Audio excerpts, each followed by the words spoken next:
Nation. So this is the headline: highways of death. Kenya's roads are deadly, taking lives at will every day. Its users alive one moment and gone the next, while some are left with injuries that will scar them for life. From January 1st to July the 5th, at least 2,318 people died on the roads. 12 lives per day in a country where promises are made after every accident and no action follows. We will continue reading from the same script as innocent lives continue to be lost. And there is on the front page there, accident black spots listed: Nairobi, Central through the Rift Valley, Western Nyanza Coast, Northeastern and Eastern. So I will not get into more detail on that, but speeding, human error and poor road design blamed for crashes.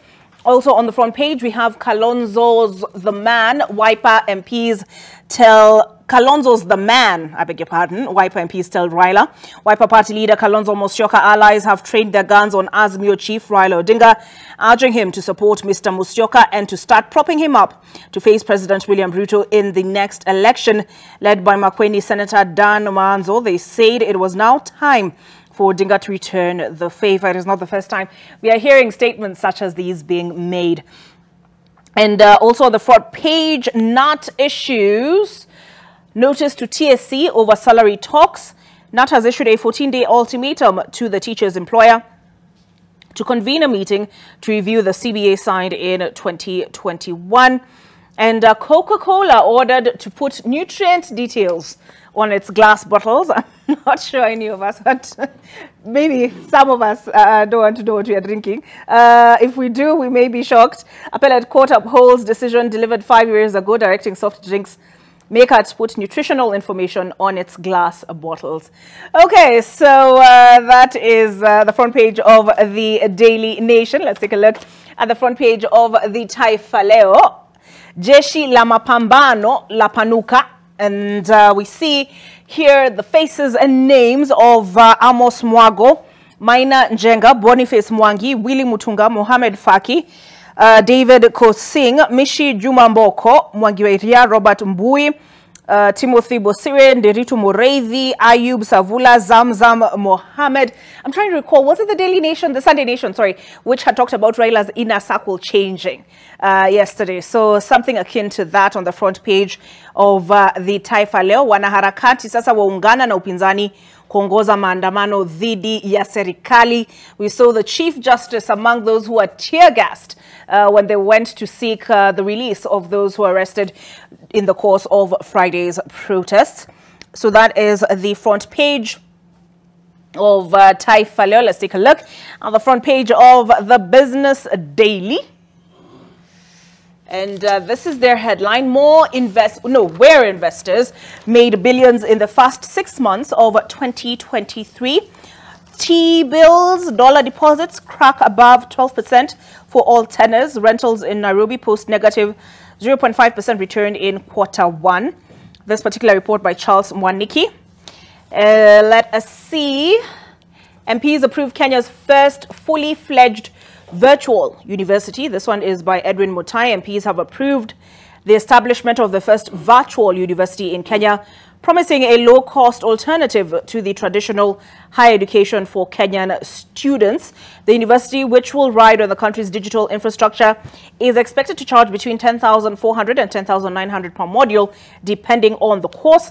The National Assembly last week approved the draft charter for the Open University of Kenya, opening the window for admission of the first cohort of 7,100 distance e-learners.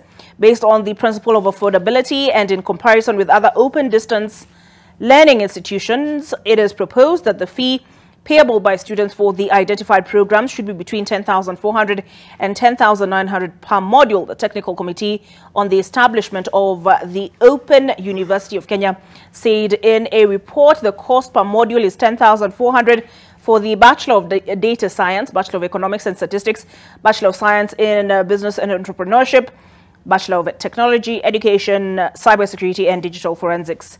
All right, on the ticker, Kenya's plan to substitute palm oil import bill faces headwinds. A Malaysian-based edible oil dealer owning a manufacturing plant in Kenya says inadequate land may slow down the country's plan for large-scale palm farming aimed at gradually substituting a 100 billion shilling annual import bill. Uganda, Tanzania beat Kenya to foreign direct investments. Kenya has ended a 5-year slide in foreign direct investment after it attracted deals worth 107 billion in 2022, but it was still beaten by Uganda, Tanzania and Ethiopia in the race to attract investors. And finally, on the ticker, Safaricom KCB shares among 1.2 billion unclaimed shares of blue chip companies, including Safaricom, Absa, KCB and Britam, are among the more than 1.2 billion that have been handed over to the Unclaimed Financial Assets Authority. So that is the front page of the Business Daily. Let's take a look at the Star, followed by the, at the Standard, then the Star, then the People Daily. Then I'll get my panelists to weigh in on a couple of the stories. Front page of the Standard is an interesting one, and it reads, "No place for small tribes." Let us see what this is about. A report by MPs shows skewed composition of civil servants and a huge ethnic imbalance in employment, with a few communities taking the bulk of the slots in some government institutions. One community can occupy close to 40% of the positions. Gender rule is also foreign in the civil service. A quote here, and this one is of the Mandera West Member of Parliament, Yusuf Aden Haji. There was a consistent pattern of exclusion of some communities among all institutions that appeared before the committee, and in most institutions it is visible that some communities have been excluded from employment at all cadres. Interesting. We'll take a little bit of a closer look at this. This particular report is on page 4 of the Standard. Shock of 3,000 schools without head teachers. The findings, let me just scroll further down. The findings by the Presidential Working Party on education reforms shows that apart from head teachers missing, there is a huge deficit of teachers across the country. Top 5 counties secondary deficit. The teachers, so Kakamega, teachers needed a 9,999. And the deficit is 4,283, and on it goes for the counties. And we also see the top 5 counties primary deficit led by Kisumu. Teachers needed 10,547. Deficit is 4,317. Kilifi, they need 9,180. 3,344 is the deficit, and on it goes. Let us see what else is on the front page here. At the very top, another report I'd like us to look at. Mbadi tears into Wandai over performance. He is the predecessor, right, as minority leader in the National Assembly. Okay, let's quickly look at the Star and the People Daily. The Star front page, ethnic disparity laid bare in rich state firms. Report shows Kikuyus, Kalenjins dominate majority of parastatals. MPs want the trend reversed. Same story on the front page of the Standard. Gachagua engages locals as Kalonzo attends Bunge la Wananchi. So the two images here on the front page of the Star. Wiper leader Kalonzo Musyoka at a Bunge la Wananchi forum in Utawala, Nairobi yesterday, addressed by Gaucho. I see Dan Manzo there. Also on the front page of the Star cesarean section, you can still deliver normally after birth surgery. Say experts, if you already had a cesarean birth, you can still deliver your second baby virginally. Reproductive health expert in Nairobi says, is this bank on the spot over loss of 45 million shillings in deal with agency. Taxpayers may have lost more than 45 million shillings in a deal between the ICT Authority and Family Bank. The money was part of unsecured loans that were lent to various startups that were executing various programs under the Digital Villages program. And finally, front page of the Star, cushioning residents. Governor orders free health services for Kwale residents. Okay, so This is the governor in question is Fatma Achani, who issued a directive to all public health facilities to offer free medical services to all. The county is aiming at cushioning residents from huge hospital bills and improving general health amid the rising cost of living and financial constraints. Okay, Catholic priest dies in lodging after night out with girlfriend is what else is on the front page of the Star. The least said about that, the better. Let's take a look now at People Daily. Reveals Kenya's disease, too big there. Here we go. Much better. Reveals Kenya's big disease burden. Fresh data on health, bad lifestyle choices among the leading causes of ill health among adults. Children are still suffering from largely preventable ailments. Data is showing what interventions are needed to make Kenyans more healthy. Cardiovascular diseases, cancer, diabetes, chronic respiratory diseases, and malaria affecting adults. Children, respiratory infections, malaria, diarrhea, fever. Also on the front page of the People Daily, Britannia on the verge of crumbling.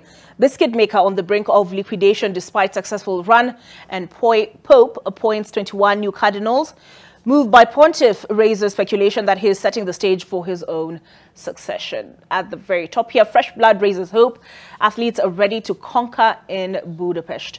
So there we go. The stories I want to look at closer at this particular one that's on the front page of the Standard, also on the front page of the Star, and it's on page 4 of both publications. 4 and 5 should be for the Standard. Did I miss it? It's at page 4. Let me see. Let me look at my hard copy because my previous page. Here we go. I may have zoomed in a little bit too much, but essentially, here we go. Here is the story. House report. Kalenjin Kikuyu dominate jobs in 14 state agencies. Let's just take a look. A closer look at some of what is contained in this report. And Luo community dominates slots in the blue economy sector, while Kisii a majority in the marine industry. 14 public institutions do not meet 5% minimum threshold representation by PWDs. This particular report is by Edwin Nyarangi. A new report released by the National Assembly's Committee on Cohesion and Equal Opportunity shows that 6 out of 14 public institutions' jobs are dominated by the Kikuyu community. 6 out of 14 public institution jobs. Kenya Electricity Generating Company, you may know it better as KENGEN, Kenya Trade Network Agency, Kenya Medical Research Institute, Kenya National Highways Authority, Kenya Bureau of Standards and Anti-Counterfeit Authority have the highest number of Kikuyu staff members. The Kalenjin community dominates in the number of employees at the National Social Security Fund and Teacher Service Commission, while they tie with the Kikuyu community in the Communications Authority of Kenya, with each of them having 19.43% representation in employees. According to the report, the Luo community has got the highest number of employees at the Kenya National Shipping Line and Kenya Maritime Authority, while the Kisii community has the highest number of employees at the Kenya Marine and Fisheries Research Institute. The Mijikenda community has the majority number of employees at the Coast Development Authority, Pwani University, according to a parliamentary report. And bearing in mind that the two institutions are at the coast, so those are just some of the numbers. And again, a quote here. From the Mandera West Member of Parliament, there was a consistent pattern of exclusion of some communities among all institutions that appeared before the committee, and in most institutions it is visible that some communities have been excluded from employment at all cadres, which is causing acrimony in the country. Let's take a look at how the Star puts it really quickly. So they tell us to look at should be pages 4 to 5, I believe. I saw. Yes, it is. So this is page 2. Scrolling down 3, and here we go. Page 4. Exposed Kalenjins and Kikuyus dominate public service jobs. An image of Felix Koskei there. Report highlights ethnic imbalance in, quote, rich state firms, and this particular one is penned by Julius Otieno. Our new report has exposed staff ethnic and gender imbalances in some of the country's richest state corporations. The report on employment diversity in public institutions shows how big tribes continue to dominate the parastatals and why some communities remain marginalized. The report by the National Assembly's National Cohesion and Equal Opportunity shows that Kikuyus and Kalenjins are the dominant tribes that control some of the most lucrative parastatals.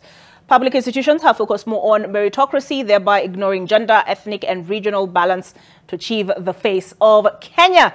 The thoughts of my panelists on this particular report. Is it a surprise? Is it a question of access? You know, is it that we've had the presidents we've had have been Kikuyu or Kalenjin? Is it a situational thing? You know, the majority tribes, so therefore the numbers would translate as such. Is it that these people have had access to maybe higher education or other advantages that made them prime? Because they talk about meritocracy, the prime candidates for some of these public sector jobs. I'll start with you, Ishmael. Good morning again. Morning. Your thoughts? Yeah, I think we must also caution ourselves, Olive, about reports that might not be quite balanced or really, you know, correctly reporting. Either the media has picked just a few and has not picked everything. We have close to 250 or something parastatals in the country. And now here, at least a sample of about 10 have been showcased. I mean, when you say that Kisi are so many in marine and research, honestly, I doubt. If you say there are many in accounting and in the legal profession, it would actually make sense. So you're stereotyping them. We must caution ourselves, actually. My point is we must caution ourselves from the risk of either misreporting or actually going for the wrong population and then making a conclusion that either this or that is happening. Today, I have to stand up. Every time I see a Somali citizen passing, I actually have to stand up. I mean, they have taken over almost every other major position we know in this country. And that is not reported. In fact, one of the person complaining, if you see at the Daily Nation, I think, in the Standard, it is Honorable Yusuf Haji, Yusuf Adan Haji. He looks like the former Yusuf Haji. I don't know, could be related. But you see, you must be very cautious. And I think this is the element Kenyans miss out, that a person can tell you, I like you, when actually means the opposite. So we must caution ourselves with reports that may not be very accurate. But coming back to the honest question you've asked, you know, Kikuyus are many in the country. Kalenjins are many. Luos are many. Kambas are many, just by numbers. I think we should not be so worried that we have so many Kikuyus in the Ministry of Information, for example, or in the Nation Media Group, sorry to say this, but we should be worried if any Kisi has been blocked and that we do not have Kisis at all in a particular sector, or we do not have a canvas at all. But in terms of population, you know, a bigger number will always actually have more people. So you cannot pick Kuria, probably they are about 1 million, for example, or 2 million, without disparaging them. Then you insist that they must be 70 in the Nation Media Group. And yet, their representative population is actually smaller in the country than the Kikuyus. So I think the major issue that should be considered by members of parliament is fair play. Okay. Is everybody accessing employment, regardless of whether he starts with the O or K, or everybody's given equal opportunity. Right. I think the major issue is equal opportunity. I guess what is troubling here is he's been quoted as saying that some communities have been excluded from employment at all cadres. So the question is it deliberate, or is just the way the leaf has turned, so to speak? Daktari, your thoughts on this? Nothing, much ado about nothing in your view, or? First of all, thank you, Olive, and I want to echo the sentiments of my brother here and remind Kenyans that we are still smarting from the negative effects of the so-called session paper number 10 of 1965, which ensured that we have development agenda championed only on areas which had a huge potential in terms of returns for economic growth for the country. And now, thanks to devolution, now we have what we can say is a mechanism to alleviate that or to correct that particular anomaly.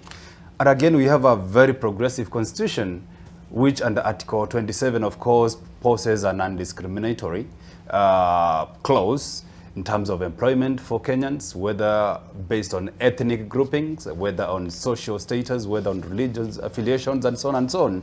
And therefore, we are good to go. And again, under Article 10 of the Constitution, of course, which talks about values, highlights issues to do with equity and equality. And this also goes all the way to issues to do with employment. And when you talk about equity vis-a-vis the population numbers that we have in the country, I must say that the country is trying, the public service is trying, and again, the Constitution has also corrected a problem that we had before, where counties which have, you know, which are homogeneous or heterogeneous in nature, we have a clause which provides for 30% of employment from outside the homogeneous or the majority of the population within that particular region. So to me, when it comes to the larger public service, of course, this is a problem that I'm sure the public service itself knows that is a problem, and it is actually trying to do something about it. But when you go to mortuaries, of course, Olive, you'll realize that, as Ishmael said, we'll find the Kikuyus are the majority. When you go to jails, Kikuyus are the majority. And also when you go to hospitals, they are equally the majority. That should also resonate in terms of, you know, employment, because it has a ripple effect. Because when you have a larger portion of population within the country, then it goes without saying that you are likely also to have a larger population within the workforce. And to me, I think it is an issue of whether there is anybody who has actually been discriminated against, contrary to Article 27 of the Constitution, in terms of employment, you know, people with disability, gender issues, and social status, religious matters, and so on and so on. So to me, I think this is work in progress, and I'm sure by the end of the day, we shall be able to correct some of these remaining challenges within the bigger public service workforce. You know, when you talk about Kikuyus in jail, you reminded me of those statements that were made by the Deputy President, Rigathi Gachagua. And yes, why are people not up in arms and saying they should be released? Exactly. But your thoughts, Kevin? Yes, thank you, Olive. I think I'll just echo what my predecessors have said. But looking at the Charles Darwin's theory, you find that usually states that it's survival for the fittest. And looking at the smaller tribes, equally they have smaller representation in matters politics and governance. And you see that's where is a cast in stone, whereby if you have fewer representation in matters governance and leadership, equally, the same small number you have, they're going to champion for smaller number of people in matters governance. Again, we should not be focusing on tribes, because we have so many other tribes that are actually determining. They are like have a monopoly in certain sectors, not necessarily in the public service, but in the private sector. So if we go that route, I think we'll be missing the point, because at the end of the day, we are looking at, do we have the 1% who are in the public service representing the 99%? Are they efficient enough? Can we see the value for the money that we are paying them? So if that's the case, then we'd again now turn a blind eye on who is a Kikuyu, who is a Kalenjin, who is a Luo, but we look at a specific individual. What work is the person, he or she, doing to ensure that that department is either rising or fulfilling the mandate of the day? All right, so I need us to take a break. But when we come back, I want us to step closer towards our topic of conversation by looking at two related headlines or front page stories. There's one for Mbadi tears. Here we go. I had opened it. Mbadi tears into Wandai over performance. And this one, minority leadership in parliament weak, but I will not step down as ODM chair. It moves us closer to our topic of conversation this morning, which is a collection of the 10 million signatures. And it is related, in my view, to this particular report that was on the daily front page of the Daily Nation yesterday. Sorry, I pulled up the editorial cartoon first. Osoro and his soup and Azimio MPs depicted in that editorial cartoon there. But when I flip over, so that is page 15, we get here, and this is what I think is related, or in my view, related to what Mbadi's sentiments are with regard to parliamentary leadership, which is not the first time it has come up. But Raila's changing in circle, the changing circle of Raila's allies. What does that mean for his most recent push, among other things, to collect 10 million signatures by week's end? And how did this changing inner circle inform that change of strategy? We get into that on the other side of this break.